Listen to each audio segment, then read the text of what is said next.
Thank you everyone for joining our coach development webinar tonight. Before we get started, just a reminder to put your microphone on mute if you're not using it. There are quite a few of us, so we just want to reduce the amount of feedback that we get during the presentation. If you have any questions throughout the presentation, please feel free to use the chat. Nathan will stop throughout the presentation to ask for questions, so we'll be able to address those during the presentation. So tonight we have Nathan Groenveld from York University presenting to us. He's going to be talking to us about planning from yearly down to practice and drill design. He's currently the head coach of the York men's team, and he's also been part of the provincial and national team, most recently the head coach of Timo Boys Red in 2019. Some of his other accomplishments include being the lead coach of the youth national team for the East Selection Camp. He was the assistant coach for the National B team and the technical director of the Niagara Region Volleyball Canada Center of Excellence, as well as the Volleyball Canada National High Performance Selection Committee. With that, I'll turn it over to Nathan, and then he can walk us through his presentation for tonight. Awesome, thanks. Yeah, I also, and forgive me, it's on me because I didn't update my bio and Lauren asked me 12 different times, but I was also fortunate enough to spend a couple of weeks of summer with our under 19 youth national team on an incredible staff and a great group training in Vancouver. So yeah, I've been a part of the development stream kind of from top to bottom and everywhere in between. So I'm excited to present tonight. I'm excited to kind of walk through a little bit of a framework of how we can go from that broad yearly training plan concept and boil it all the way down to, you know, what are we training and how do we train that? So feel free to throw questions in the chat as we go. And then at the end, we can spend a little bit of time going over some of the concepts in kind of a little bit more granular detail. So again, as we've kind of talked about this whole time, we're going to go from a yearly training plan concept all the way down to drill design and everything in between. And so for me, I think it starts with this yearly training plan concept, and the percentages in this slide really, I don't want to say don't matter, but it's more the magnitude of what they are. So we got to spend time in every phase teaching the technical aspects of our sport so that we can be really good at, right? How to spike line, how to do all of those kind of things and how to block. And then we got to spend some time with the individual tactics. And then we got to make sure that the team concepts that we have in the systems and the broad version of it really makes sense, right? And how are we playing together and how does it all relate to each other so that we know what we're doing? And then, so during each time of the year, so in like a general prep 1 or general prep 2 for us, we spend a tremendous amount of time. Like right now, we're kind of finishing up our general prep 1, and the vast majority of the feedback, the coaching, the drills, all of that stuff is from a technical focus. And I think it's really important that no matter what age your athletes are at, they need to spend some time, and we need to spend a tremendous amount of time teaching our sport and how to do it well. And so I think that the younger ages, what transfers up, right? Like there are ways to pass that we know make athletes more successful at higher levels. And are we teaching those concepts? Teaching something, you know, teaching passing in a really simple way of facing your server, angling to your target, and having a quiet posture that we know transfers into higher levels. And then as we go throughout the season, we take a little bit of the focus off of the individual technical. And what we do is we start to have the individual tactical. So how do we build what we call the toolbox? So, you know, when do I hit line and how do I use the block? How do I recycle? How do we transition out of that? You know, what's my best serve? What's the secondary serve that I have with it? All of those kind of things. And throughout the process, we're playing as much volleyball as we can, and we're looking at how do we incorporate all of these things in it. So early team tactics might just be, you know, when Susie blocks cross, the line defender in 5 has to be here. When she blocks line, then the line defender in 5 can move in a bit, right? Some really, really simple things and start to build out from there. But I think having everybody on the same page really early with some broad principles, and then narrowing down as we get to it. And then as we get closer and closer to some of the main competitions, so for a lot of club coaches, provincials, nationals, maybe those Grand Prix, those kind of tournaments that are later in the year, we want to spend a lot more time working through the team tactical stuff, but also still coaching the individual tactics for sure, and continuing to progress the toolbox, and also the technical skills of, how to pass and how to improve as an attacker and a blocker and a setter, and setting out a system and those kind of things. And I think that just ensuring that there's this, there's only so much pie that we have for our athletes, and how do we divide that up in a way that makes sense for the time of year, and how do we progress through it. And I would argue that for a bunch of coaches on this call, that maybe you only ever get to 30%, 20%, 50%, right? Like you have this pretty robust breakdown where you're spending a ton of time still teaching the technical cues and the technical abilities that we need, putting it into this toolbox for our athletes, and then spending some time getting them to do it collectively together, right? And I think that just being aware of what the focus is, and being aware, because again, athletes are only going to process so much information. So if we're trying to coach technical, individual, tactical, and team tactics all the time in every drill and everything that we do, our athletes aren't hearing most of what we say, and they're not processing even, they're processing even less than they're hearing. And so just understanding of, and letting your athletes know, like, hey, right now the team system's going to break down, and we're okay with that. Right? Like it's not going to be refined, but let's make sure that we spend a lot of time here, and we're going to make sure that we're great passers, because you can have the best passing system in the world, but if your athletes don't know how to pass, the system doesn't matter. Right? So making sure we build that, and that's going to build athlete confidence and competence to allow them to then let it rip when, game points on the line or in tournaments. So again, just a kind of a broad overview.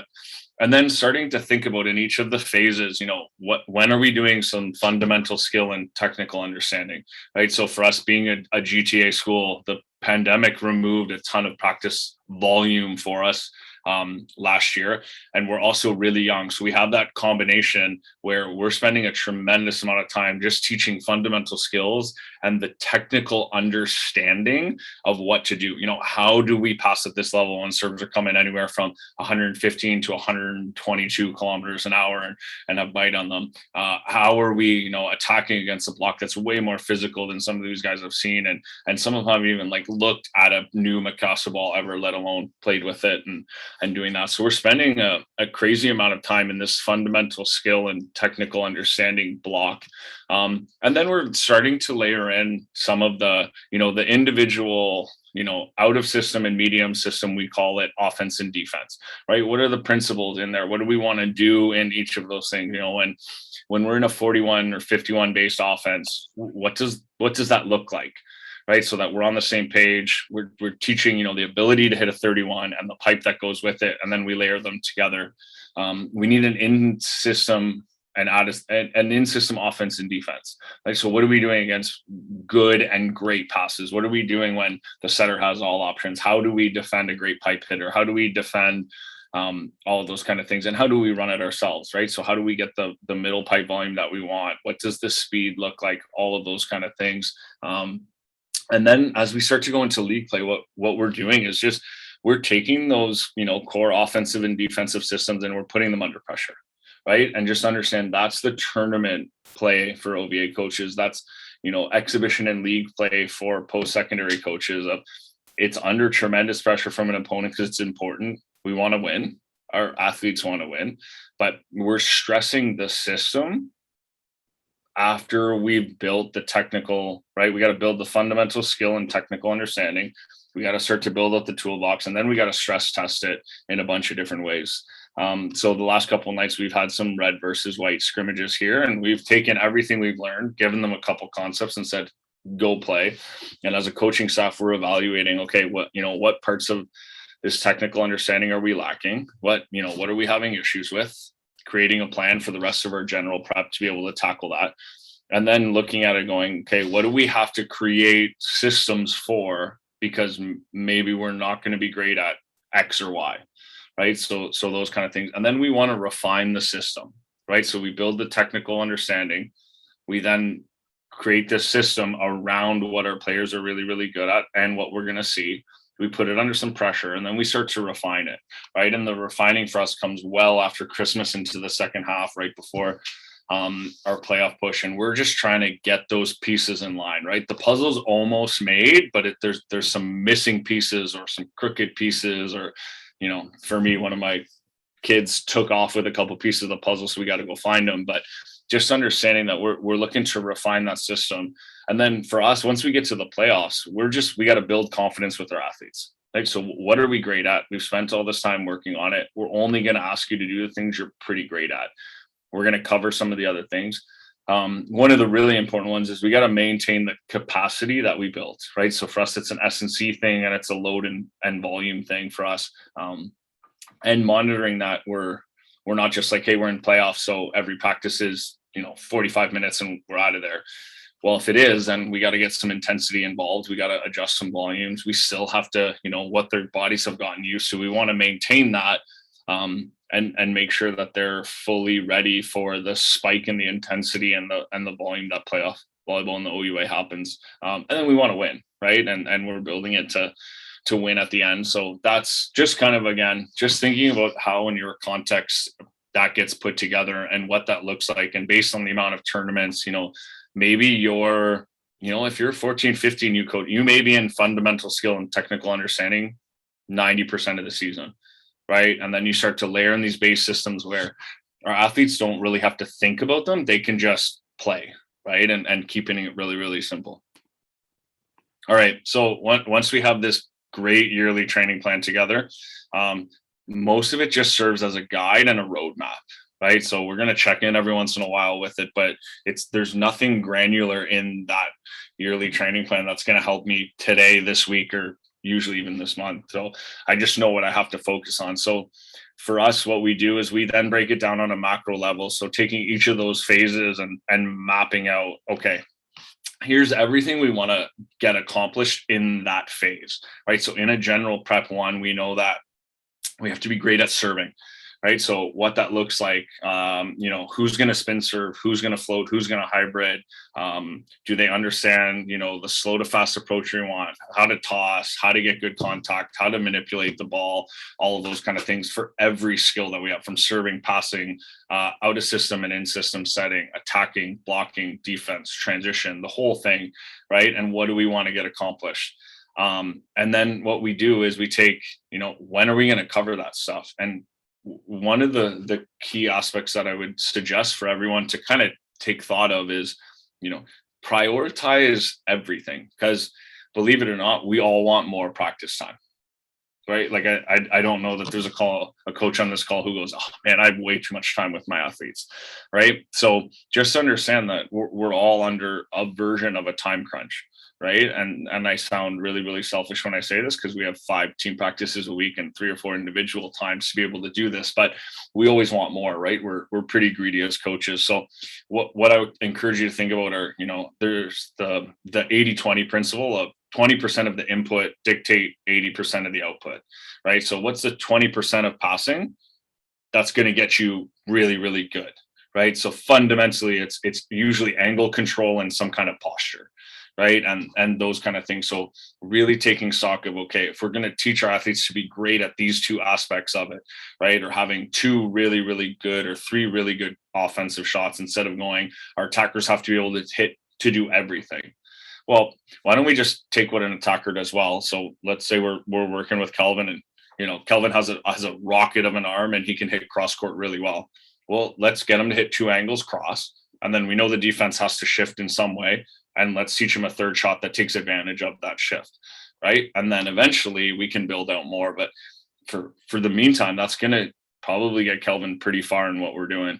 And then what I encourage you to do is look at your schedule and look at some of the practice times, and how can you build in either formal or completely informal assessment points and checking for understanding, right? And you can do it in a variety of ways. One of the easy ways for to use this Google Forms or SurveyMonkey or something, and every once in a while just send your athletes, a few questions and ask them their thoughts on, a couple keys for attacking that you've used, or what does their toolbox look like, or things like that, just to, one, you haven't taught it until they've learned it, right? And I think that as coaches, especially, sometimes we get caught up and we have this great plan and next week we're moving on whether we're ready or not.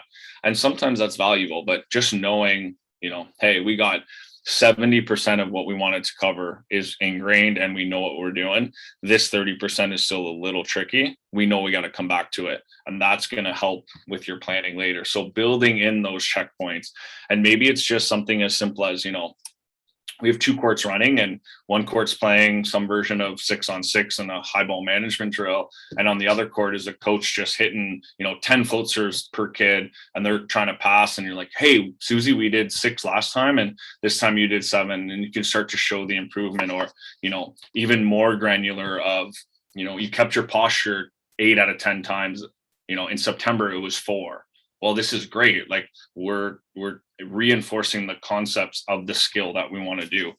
So I encourage you to think of how you can build some of those into it. One of the things we did during the pandemic is we actually had each of our guys build out basically a montage video. So they would, through YouTube, Volumetrics, and a couple other programs, they would get international or university ball and they would find examples of everything that we had taught, right? So like a 3-step crossover block move, and they would clip it and they would put it in, and they would then present on a Zoom call to our team of some of those concepts, just to continue to check of, okay, again, we get it, Jason's our left side. Great. We know that Jason understands this concept, but this one's completely foreign based on he either didn't cover it, so we can ask, or, the examples he used don't really make sense.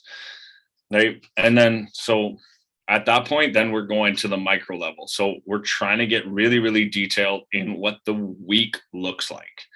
Right. And for me, I'm extremely blessed here at York. We have a great integrated support team. So we have our S&C coach, myself, our head therapist, we have a biomechanist, we have a whole bunch of people who add layers to everything that we do. And we talk every single week. We have a conference call with that entire group to look at every single athlete. And we look at a whole bunch of metrics that we collect, some self-reported data like pain scores and things like that. I'm blessed to have that. What I encourage you to do, even if there's just one of you, is to figure out 1 or 2 things that you can collect that gives you an idea of where your athletes are at. Right. So just understand of, when are the times that they're going to be really, really busy with school. So either in general for your team or really specific to your athletes, and say, hey, I need everybody to send me the following information, right? Like, when are your tests? When are your midterms? All of those kind of things. And then what I would do is I would use a Google Doc and collect rate of RPE, right? So rate of perceived exertion on a scale of 1 to 10, how hard was practice today? Right? Because you may, as a coach, think, oh man, like I have this great practice. It's about a 5, right? So we're going to build a little capacity, but it's not super taxing. And all of your athletes say it was a 2. Okay, then we can maybe push it. Or that practice was supposed to be a 3 because we're gearing up for something. And all of a sudden all your athletes are exhausted from school and some other factors, and they're rating it a 7, 8, or a 9. So just something to think about of, how do we loop those in? And then again, looking back at the yearly training plan that we built and the macro plan, what are we covering in each of those practices, right? So for some coaches, it's 2 or 3 practices a week. Great. What do we need to accomplish, and how are we going to accomplish those, right? Because by the time we get to drill design, we need to have an objective. The way to get that objective is to work back from this big picture, this big process, and what are our goals, right? There's a number of teams out there that are looking for, we want banners. Great. There's a number of teams that are looking and going, we want to develop athletes. Okay, so what does that look like? We want our athletes to be able to do the following things at the end of the year, right? Under pressure, in an environment that's hostile. Fantastic. But let's make sure that we know what those are so that we can plan for them. And then those micro details allow you to plan the week. And even if it's just 2 practices, great. We know that the objective of practice 1 is to increase our ability to hit off the block. Great skill. Then you can design an entire practice around that. And then the second one is going to be more of a first contact focus. So we're going to serve and pass, and that's going to be the theme of everything. That's what we're going to coach. That's what we're going to give feedback on and go from there. At this point, any questions that want to get thrown out? I'm just firing away here. I can keep going. And we don't have anything in the chat yet, so I think you keep going, and then they might start trickling in. Perfect. Okay, so we have this micro plan, so we know what we're doing for the week. That's based on the macro plan. That's about give or take 3 to 4 weeks, and we know based on the year what we're trying to accomplish and where we're trying to get, right? So we take all of that stuff, and then we want to create this exhaustive list of what we're going to work on and what we need to get good at. And then we're going to narrow that because we don't have all the time in the world. And then we got to organize these practices, right? And so for me, one of the big things is thinking about, how do I organize practice in a way that it flows well? How do I organize practice in a way that we're maximizing learning and transfer? Because at some point, that's what it's about, right? We want to get better at the sport of volleyball. So how do we do that, right? It's really, really important that we structure things in a way that allows us to get better and allows us to process the information that we're doing. And having a really, really clear objective of what that practice is supposed to accomplish allows you to do that a little bit better. So some key things, regardless of what your practice looks like and how you got there, right? Warm up. Warm up is either one of the greatest beneficiaries to a team, or it's the biggest waste of time in the history of volleyball. There's usually not in between, right? And so what I encourage you to do is anything that needs to be done without a ball could be done somewhere else, right? Again, COVID measures taken into account as well. But is there a way that some of the warm-up stuff that they can do is, before they show up, or in the hallway, or, something like that. The other thing that we've done really, really well with warm-up, because one of the challenges at some universities, and this year is probably it's the least challenging we've ever had it, but we have guys flowing in at different times to practice, right? So they'll be at a lab, they'll be in a class, there'll be something, and they, some guys are done an hour and a half before practice, and some guys are rolling in 20 minutes late. And so what we've done is we have core components to our warm up, and it kind of culminates in this like down ball to pass with live attackers, and we can build it out as much as we want. And so what we do is, depending on the day, depending when guys roll in, a group will be doing a portion of our warm-up. So maybe they're doing some more change of direction, maybe they're doing some more arm, maybe they're doing some additional medical care, we'll call it, or some prehab stuff. But while those guys are doing that, there's a group that's starting to get passing reps, get setting reps, get attacking reps.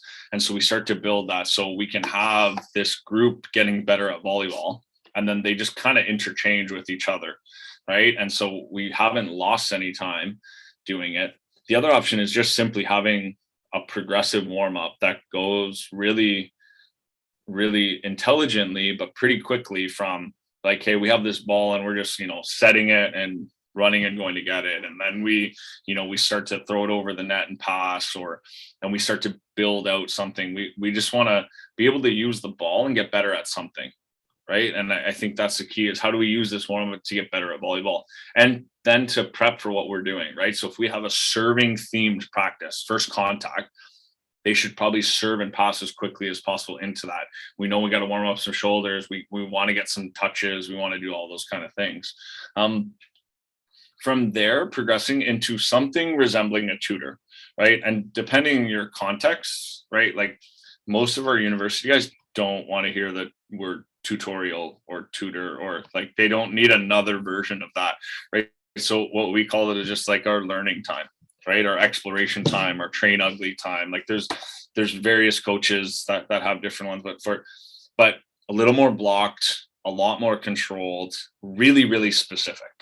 Right. So 2 days ago, now Monday night, we knew that what we were working on for the day. And our tutor was, we had our setters working with one of our coaches on a court, just working on their neutral release to middle pipe. So we had some, and so our middles, our pipe with our 31, our pipe with our 51. So we had someone working with the attackers, someone working with the setters.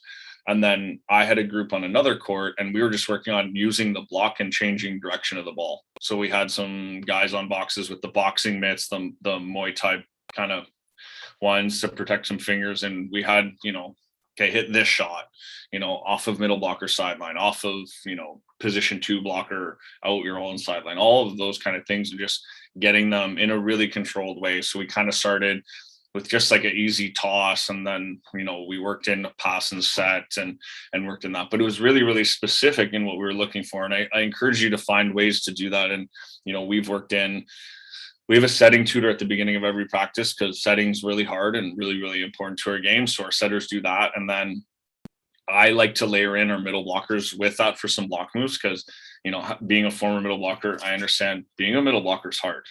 Right. And everyone yells at us and tells us we get in the way, but like, it's a hard position to play. So just giving them some extra, cue reading off of a pass and watching a setter manipulate the ball. And I know there was actually some fantastic research done out of UBC that talked about what they did was they took middle blockers and setters and sat them down and evaluated their ability to read off of the opposing setter. Right. And what they did, they would freeze frame just before the setter would release it and go, where's it going? Setters were exponentially more accurate at judging where an opposing setter was going to set than middle blockers were. And middle blockers spend way more time in a game looking at those cues and need to be better at it. Right. So one of the things we do is just give them tons of exposure to that stimulus, and tons of exposure of watching setters manipulate the ball, and in a low pressure environment where they're looking, going, oh, you know what, when the ball's over here, the setter can't do this. That's really helpful to know. Right. And so that's what we've layered in. And then we go from that to some kind of, controlled drill, a transfer drill. So we're going to take that specific skill that we were working on, and then we're going to put it into a game. So it might be, for instance, Monday night. So we had our middle pipe on one side, and we had our high ball or our offensive shot changing off the block. And so what we did, we then went into a one-sided offense drill. So we bowled the ball in, we took serve and receive out of it. We bowled the ball in, and our setter could set, middle pipe and left side, right, our goal ball. And based on that, we knew that, our middle pipe rhythm was good. And then our offense on the pins or goal ball was going to face a pretty challenging block, because that's a pretty condensed space. So we took the two concepts of the tutorial, and then we put it into more of a game situation, right? But we controlled for some of the variables. Excuse me.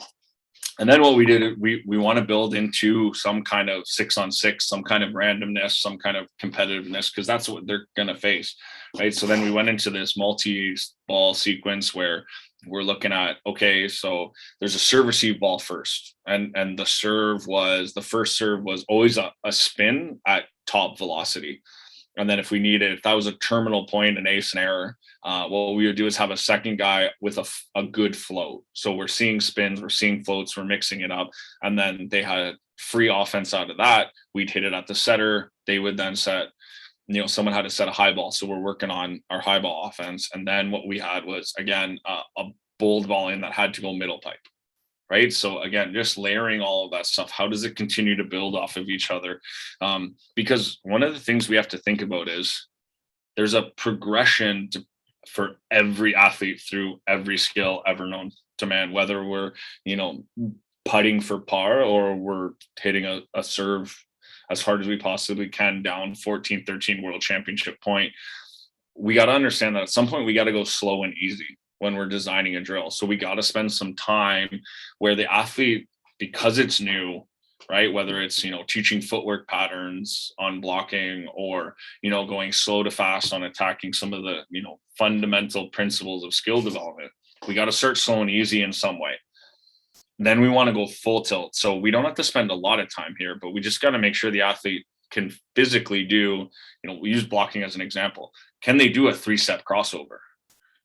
Can they do it slow and okay, you got it. Now we can go fast. So it might be like 2 reps of slow and easy, but can they do it? Do they understand what we're asking? Right? That check for understanding. Then we can go fast and easy where, hey, maybe it's just, okay, Kelvin, you're the middle blocker and you're going to be here and we're going to set the left side.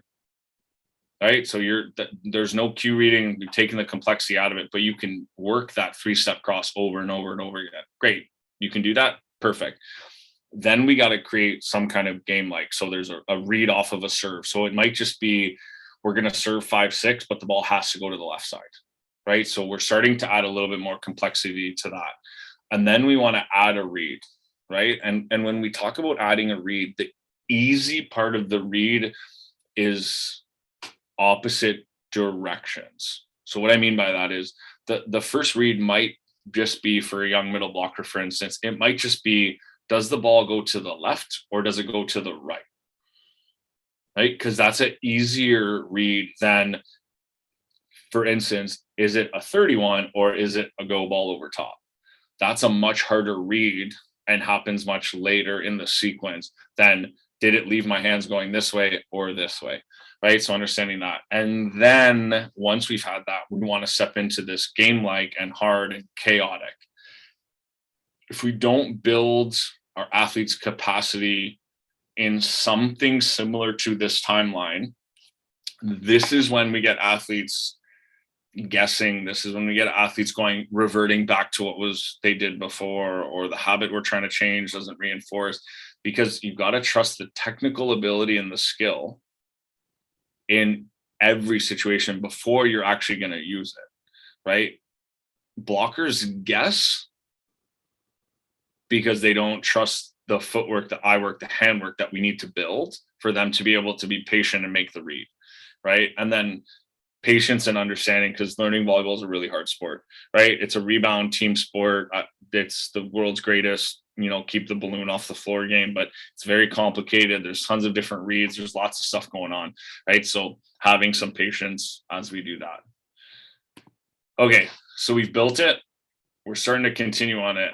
We got to understand we got to plan. Sorry, you don't have to do anything. I'm going to take 4 steps back. You can do whatever you want. My suggestion is that we look at how are we assigning and giving feedback, right? So when we talk about learning and we talk about peak performance, right, the deliberate practice example, and the theory of deliberate practice, and we need it to be meaningful. We need it to be challenging, right? So it needs to be just challenging enough to push us outside of our comfort zone. And then we need some kind of feedback loop that has to get closed, right? So left with no feedback whatsoever, I don't know as an athlete if I'm getting better. So we got to assign the feedback, whether that's a coach, a teammate, a parent, or just something as simple as, hey, we're going to hit this shot cross court from the left side. I can put, and you can see them behind over my shoulder, but I can put 2 pool noodles there and they have to hit inside one of the pool noodles or outside of the other. Okay, there's feedback on every single rep. Did the ball go outside of the pool noodles? So it doesn't necessarily have to be just coaching, or it could just, an external target somewhere, right? We have to be able to give them something where it's not necessarily a coach telling them, right? And then when you layer them both together, so we have this, external target that they're searching for, and then we have a coach asking some questions about it, then we start to close that feedback loop. Right. And then especially if there's only one of you on staff, using some of this, hey, I'm trying to did you hit the target?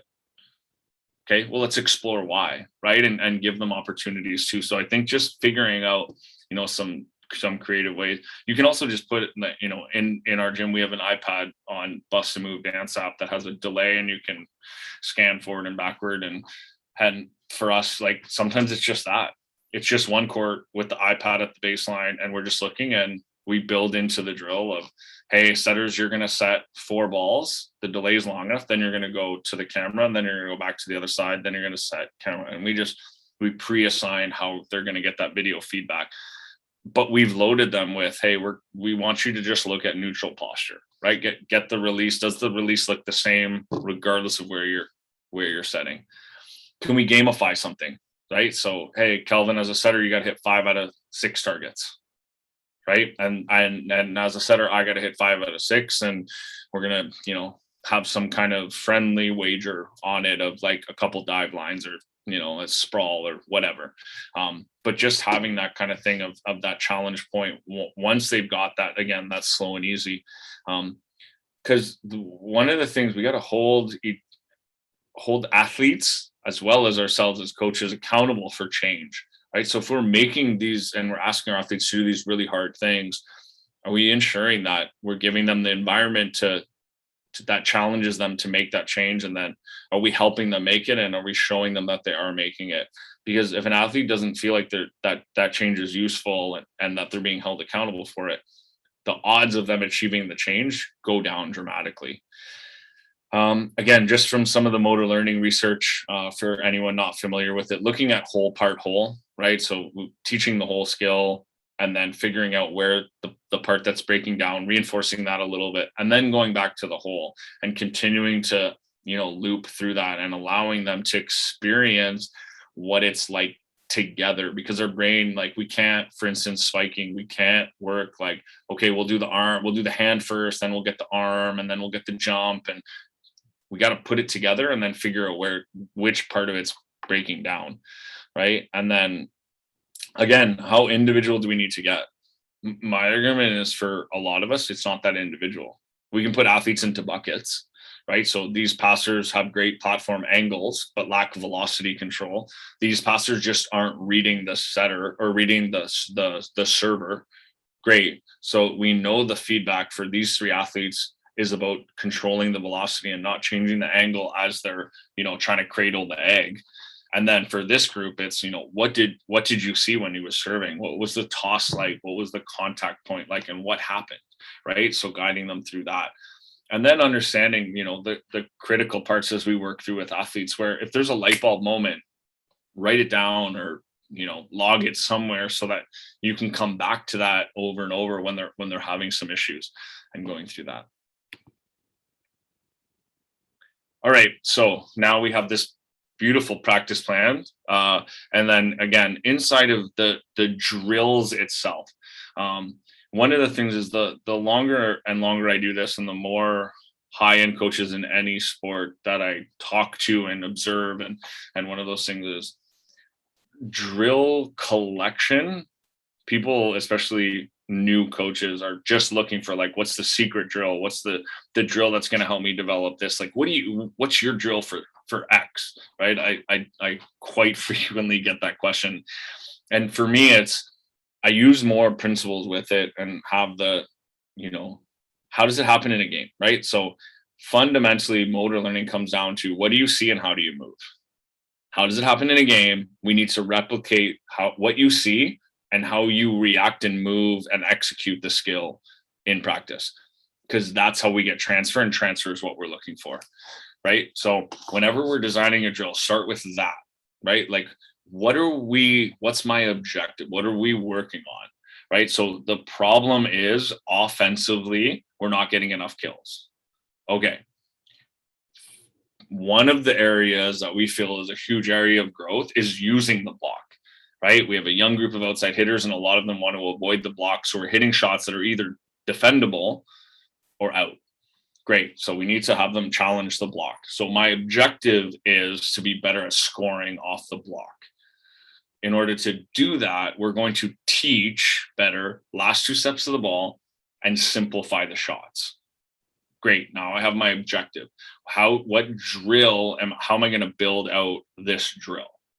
Right? Again, depending where I am in the sequence of events that we're looking through, if it's a tutor, how do I break it down fundamentally to the couple things that they need to do? Then how do I create it in a controlled game where it might be just as simple as, like, hey, this ball has to go to the left side, and we're going to let the block cheat because they know where it's going, so that we see 4 or 6 hands that we're looking for, right? So I want to be able to do that. And then, can I build on something else that we've done before? And as we go through the season, layer on complexity to it or layer on volume to it, right? How do I score it? Do I score it?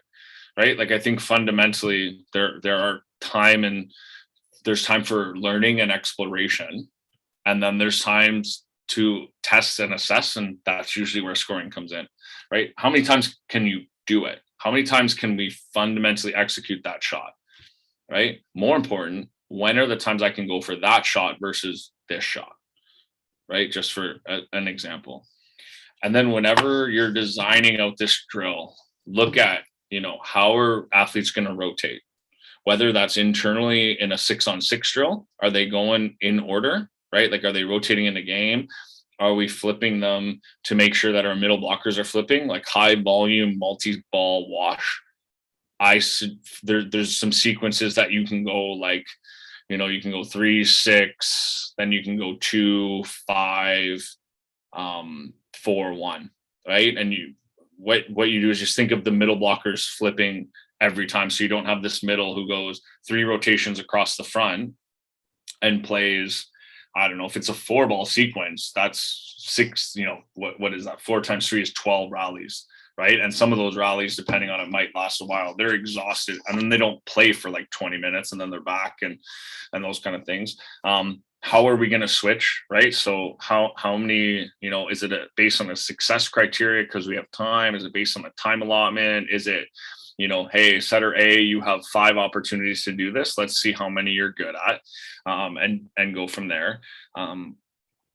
And then making sure that we go through and look at, what are the matchups that are important to us, right? So we love to have our best left side against our best blocker, whether it's a middle blocker and an outside block or opposite, more often than not, to challenge them in a whole bunch of ways, right? And then taking into account how many jumps, right? And where are those jumps coming from? If we're working on attacking, let's spin the blockers through more frequently so their accumulation of jumps doesn't get too high, because we want to use the jumps for attacking, right? Again, how many reps? When are we switching? How many, I got to increase the drill enough that they're failing 3 or 4 times out of 10, but not so much that they're failing 8 or 9 out of 10 and they're getting frustrated, right? And so there's different variations that we can look through while we're designing drills in order to achieve our objective, right? And on top of that, you can add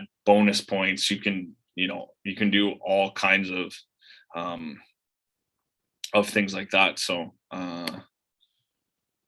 right. So thinking, what do I want to achieve? How does it happen in a game? How often does that skill happen? Is it something really, really important? Or is it just something that we're not good at? Right? Or is it both? Again, how do I control the other aspects? So the really easy example using this one is, if we're trying to get better at high ball, we can do a really simple drill with a couple either on boxes or on the same side on the floor, and we just hit at a defender. The defender digs it, because setting a high ball off a dig versus a toss is completely different, right? But what's going to break down is potentially the attacker, right? So we can skip the ball for 4, we can hit it, the dig. So if it's breaking down too much, we got to scale back the variability so that it might just be, hey, it's going to be a really easy hit so that someone can dig, right? So that we can get that high ball rep, right? And then what can you build around that, right? So how do we get everybody else involved, and what's everybody doing?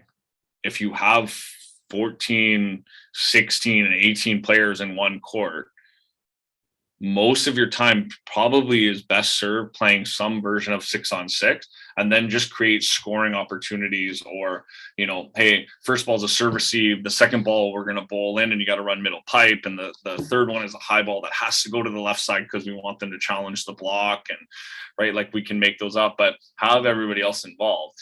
If you have 3 courts and you have 6 kids, you can really get specific and granular into those kids and being able to help with the specific thing for them, right? And then, where are my opportunities for feedback in this drill, right? Like, where do I stand to get the when I'm coaching blockers, I need to be able to see their eye work and their foot and hand work. Well, there's really one spot where I can see all 3 of those things, right? And it's the baseline on the offensive side of the ball, of the net, looking at the blockers. Great. From a serving perspective, maybe I need to be off of a sideline to be able to see, because, athlete A is having trouble with where their toss is too far in front, or too straight up and down. The only way I can see the depth of their toss is by standing on the sideline, being able to see that. So just understanding of what we're trying to coach and where we're doing it. And then how do you assign, whether it's assistant coaches or parents or peers? One of the things that I always suggest is if you're having their teammates give them feedback, have it just be knowledge of results, right? So don't have them coach each other, have them give like that high ball's a little, little low, or like that's a great high ball, or, push it a little bit further, a little bit tighter.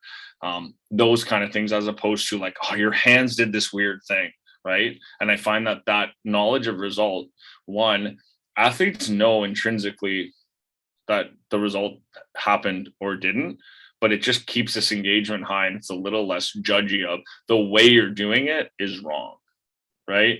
And there's a lot of athletes who just don't know to be able to do that, right? I do see the question, Kelvin, in the chat, so I will get to that. Again, just looking at some of the opportunities that we have, the rotations, the matchups, where's it going to break down? Is the coach running the drill, or are you giving feedback? Can you pull athletes in and out, right? Do you have enough athletes based on the drill to, again, our setters go from executing the offensive side to blocking where they're getting no feedback, but exploring to video. Great. We can be able to do that. Right. And then again, how do I score it? Right. Or do I score it? So to answer the question that's in the chat, so it's an order of technical skills. I think that looking at holistically our game, we always start with attacking. Attacking for us is the primary skill, because attacking gets us the most opportunities to get kills, which are the bulk of the points that we need to win a match, right? So for us, we start with that concept. Now, in order to get even better and more opportunities attacking, we need to work on being able to be good receivers. In order to be good receivers, there's going to be a serve to it, right? And then so what we do is we really, for us, we start to build out this offensive system. We teach really quickly blocking and the defense behind it to give them enough to explore it as we're working with the offensive side of the ball. I love coaching blocking. We've had a tremendous amount of success with individual blockers and team blocking concepts. But for me, it's still, we teach blocking a lot, but it's based on how we teach the offensive concepts so that blockers understand how offenses are built, right? So the offshoot of it is, when we're running a 30 and a go, yeah, there's an overload component, but what's the read? And then as a blocker, if I know what the setter's trying to look at, how can I manipulate that? And if I know what the setter's trying to do, I can be a better blocker. So for us, it's attacking is the biggest skill. It gives us the bulk of our points. It happens out of both sides of the ball. So when we're point scoring, like when we're serving, we want to transition and spike. When we're receiving, we ideally want to pass that spike. So for us, that's what we do it. And then again, for anything, it's what's your team good at, right? Like if you have this juggernaut block defense team, great. Keep those concepts, keep those principles, and then spend the vast majority of your time on offense, right? And just coach the offense against your defense. And for us, we coach a ton of our offense, and our defense continues to catch up and do those kind of things. But I think that I was talking with a coach who's at a world championship right now, and one of the comments he made to me was like, wow, there are so many teams who can attack way harder, like, and just have velocity from attacking and from serving that we don't have, right? And that's a reoccurring theme that we see at the international level. One, we are trying to get better at identifying who has the potential to have international arms and how do we continue to build their skills. But we continually see that other countries, especially European countries, have better attackers and better serving velocities, right? And I think some of it is spending time and spending more time attacking and spin serving the ball really, really hard, right? And not this like, oh, just hit like a 60% ball here or 70% ball there. Like there's a time and a place for most shots. 70% shots don't usually score ever. They score against bad teams, right? You got to commit to a shot and hit it really, really hard, or you got to recycle it, or you got to take a bunch of speed off. But that like, I'm just going to hit it not to get blocked and not to make an error, I don't know helps. One, it doesn't score points, but two, it also doesn't develop anything, right? So especially for young arms, being conscious of volume and intensity, but are we building in times for young athletes to hit the ball as hard as they possibly can? Right. So one of the things I had the pleasure of doing, I coached 5 and 7-year-old T-ball this year, and it was incredible. Like it is the greatest thing ever. And one of the things we talked about was we spent time each week throwing a baseball as far as we could, throwing it as hard as we could at something else, trying to hit different targets, but hard, and all those kind of things. Because what we know is that anything that involves accuracy and speed has to be taught simultaneously. This isn't new. This isn't my opinion. This is like scientific literature tells us that speed and accuracy happen at the same time because they're different motor patterns, right? So me spiking cross court at 70% is a different motor pattern than me spiking at 80%, 90%, 100%. Well, if 3 of those shots don't score, then we got to spend more time training that, right? And you can't be terrible in our game at any given skill or area. But we do know that, 18 of our potential 23 to 25 points are coming from kills. How do we get them, right? And how do we build out those individual toolboxes? So I hope that answers the question. If it doesn't, just put more in the chat and we can keep going. But and then finally, I'll just rip through a really quick example, and then we'll take some more questions if they're here. But so working big picture down, we want to be a read blocking team. Okay, great. What do we got to teach to be a good read blocking team? Well, we got to have a read blocking system when the other team is in system, and we got to have a read blocking team when someone's out of system. Okay. Within that, in both of those systems, we're probably going to have to teach a 3-step cross or a step hop. Right. So if we think about it from an outside blocker perspective, if I'm defending and I'm read blocking and helping defend a 31 and a left side ball that's fast, I might not be able to get a full 3-step cross if I stay long enough on that 30. So I may have to split the difference and kind of step hop in this plyometric response. Okay. So we got to teach those. We got to teach the reading component of when to use each and what the offense has to do against me to do that. So we got to teach some kind of ball setter, ball hitter, eye work, right? So we got to be able to pick up the passer really, really quickly. And is it coming over? Or is it in or out of system? And then I can move on to the next part. We got to have a fundamental understanding of who is my primary attacker. Like if I'm a zone 2 blocker, so I'm a right side or a setter, my primary attacker is the opponent left side. My secondary attacker is a middle or a pipe in my zone. So if one of those things doesn't exist, it's a really easy read for me. I'm gone, right? So then we teach, and again, we don't have to teach all of this, but this is just how to look at it a little bit. So then we got to teach, short levers versus long levers. So we know that when we talk about arm work and blocking, we know that short levers are faster. They don't get us as high. Okay. So at what speed do we have to shorten our levers? And at what speed, maybe if it's a high ball to the left side, I can get this huge double arm lift, right? I can use the longest levers possible. I'm getting huge amplitude above the net and I can press and go. Maybe on if the opponent's running a 2.5 step go ball to the pin, then we're probably going to have to use some shorter levers. And when do I have to go? Okay.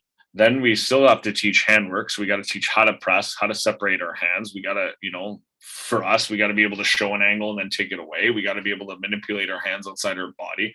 We got to be able to soft block and slow down and do all these kind of things. So we have this, this system that's really simple. Read blocking is not a hard system. The skills inside of read blocking get pretty exhausting, right? So then what we got to do is we got to take all of those skills and prioritize them.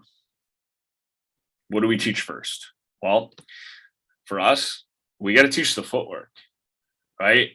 We then really quickly get them basic footwork patterns, and then we get them good with their hands, right? And then we start a read, right? Most of it's not very tricky. It's just getting them to understand what am I looking for and how quickly do I know that, right? And then we start to, continue to build out. We get to some of the different handwork later. We get to the short versus long levers later. We choose short levers as our predominant one because of the speed of offense we see. But we also then teach in some high ball situations for some guys and a bit of that if they need some extra that they do have long levers.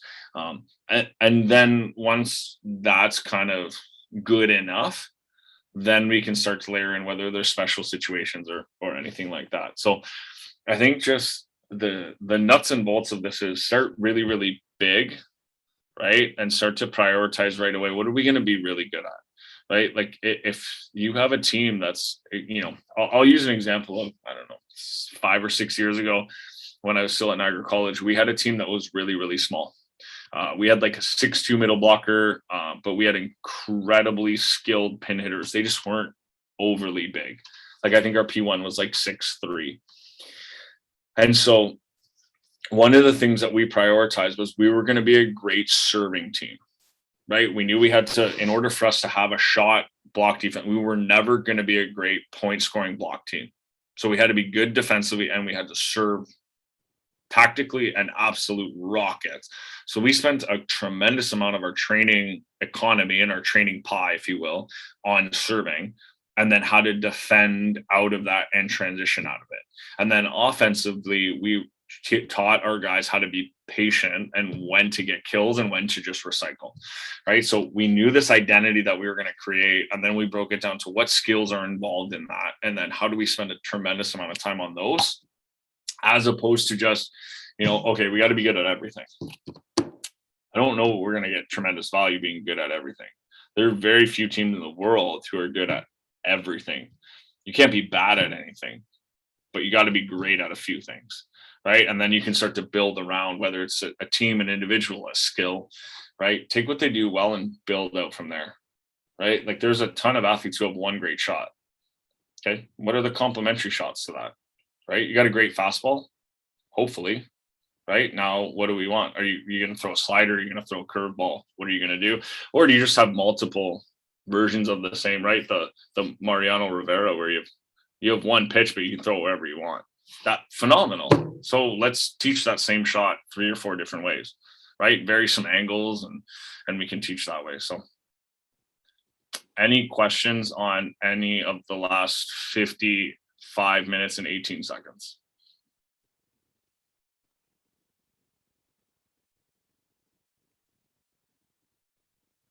This just tells me either did a really, really good job or I'm so bad that it's hopeless and no one wants to ask any questions anyway. So. No, you were great. We learned a lot. It's actually a very interesting presentation. So thanks for doing that. So one thing while we're kind of waiting, if anyone has any last minute questions, YorkViewLions.ca has my email address on it. I apologize for not having it on the slideshow, but if anybody has any specific or detailed questions or anything that they want to dive into offline or anything, I'd be happy to dive into with you. So my email's on that website. I'm also on Instagram at @Groenveld. So if there's anything, I'd love to connect. I was telling Kelvin before we got on here, I think that these are incredible opportunities for growth as a coaching profession and continuing to, I don't have all the answers, but I love having the conversations and I love sharing what we're doing, because I think that if all you took from this was like, hey, I got a couple ideas that might have nothing to do with what I was talking about, but it made you think about something in a different way. I feel like there's tremendous value in this and there's tremendous value in having the conversations. So Robin, you said working with younger athletes, what's your focus? Again, I can't state enough the fundamental skills and the technical understanding, and then getting them to understand volleyball as a whole, right? So let's get really, really good and skilled You look at, lower age groups, especially international men, is a really hard comparison for all but like the top 1% of athletes in the country. It's just not like we don't have a ton of, athletes who touch 12 feet and can hit shots that some of these guys hits and have a nuclear weapon for a shoulder.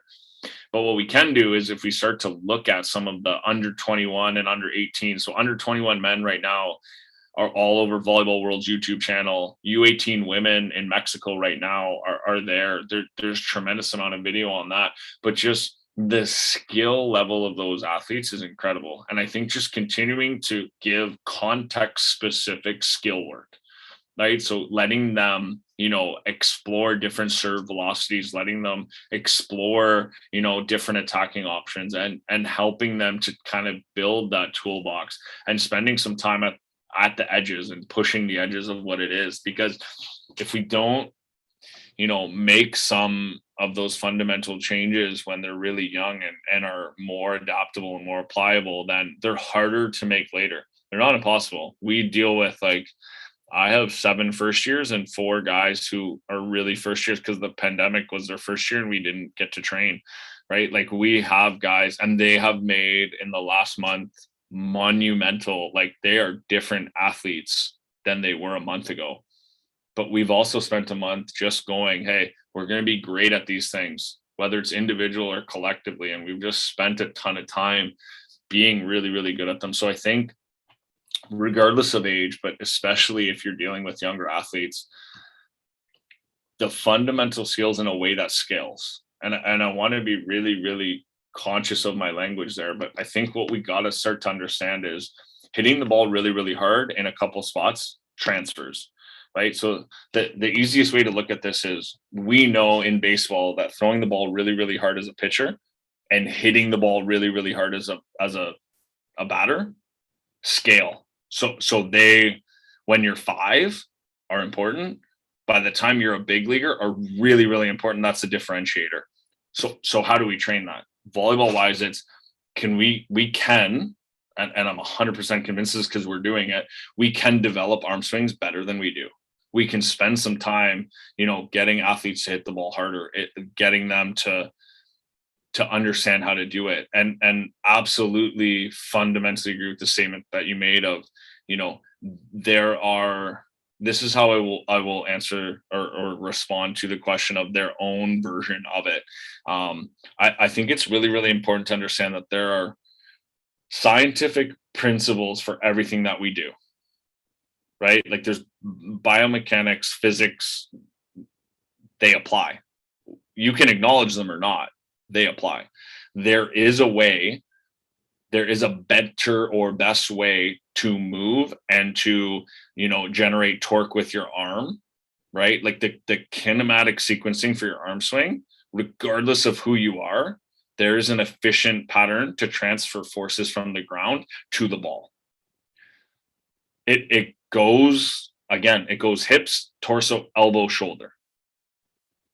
When you start to manipulate those, when you start to change the order or the velocities in them, you're inefficient in the way that you transfer it. Will it look a little different for athletes? Absolutely. But understand that fundamentally, that's how we're going to build it, right? And so the way that we do that is allow them some creativity, but we need to have some kind of feedback with it. So one of the things that's in our gym, I call it my box of radar guns. And again, I'm really fortunate where I coach, and I coach at a university that loves volleyball and supports volleyball and resources volleyball in a way that very few in the country do. But for us, like we have multiple of the Smart Coach pocket radars. We also have a Bushnell one that makes me feel like a highway patrol officer. Like it's this massive, awesome radar gun, but we give them objective feedback, right? So we allow them to hit the ball really hard, a couple different ways and in some angles and go, hey coach, I think this angle's great. Well, it's 10 kilometers an hour slower than this one.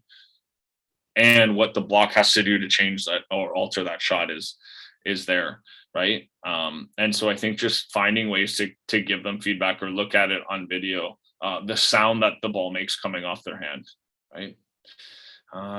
Chris, I see a question. What is the best way to approach practice for younger athletes when you have 1 or 2 athletes that are not progressing as quickly as the other as well? Yeah, I think that's a challenge everywhere, right? Like I think that no matter what, you're gonna have athletes. We have the same thing, right? We have first and fifth years. We have, two guys who played a different sport until last year at the university level. And so for us, one of the things is for the athletes that are, we got to push both ends. So what I would suggest avoiding is, okay, we have some athletes who are here. Let's get them here. Well, that's not going to make us a better team. What we want to do is both groups have to continue to progress, right? So the biggest suggestion and the thing that I found the most success with is individually for those athletes who aren't progressing, what's one or two things for them that they can get great at, right? So let's lower the volume of expectation for them, right? So we have a middle blocker who's a basketball player. And I mean like a Division II basketball player, like a legit 7-foot baller. He's now a middle blocker. Middle blocker is a hard position to learn that late in life. So what we've asked him to do is just be great hitting a 50 and getting his hands into space. That's it. That's his success criteria.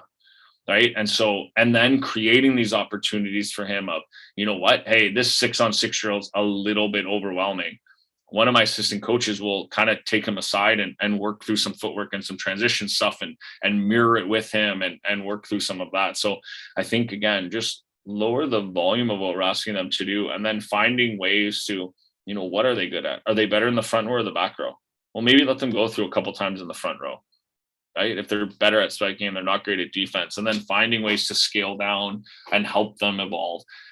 And then having a way to, one of the things we talk to our team a lot about is we all have superpowers that we bring to the table. Let's allow the expression of those superpowers to far outweigh what we're not great at. Like we have a first-year middle blocker, phenomenal attacker, good server, average to not good defender. We're not going to allow that average to not good overshadow the stuff that he does at a like youth sport all Canadian level. He is one of the best first-year blockers I've ever seen. We're going to concentrate really, really hard on that, and then bring the other parts of his game that need some work. We're going to bring them up slowly but surely and not allow that to be frustrating for everybody else.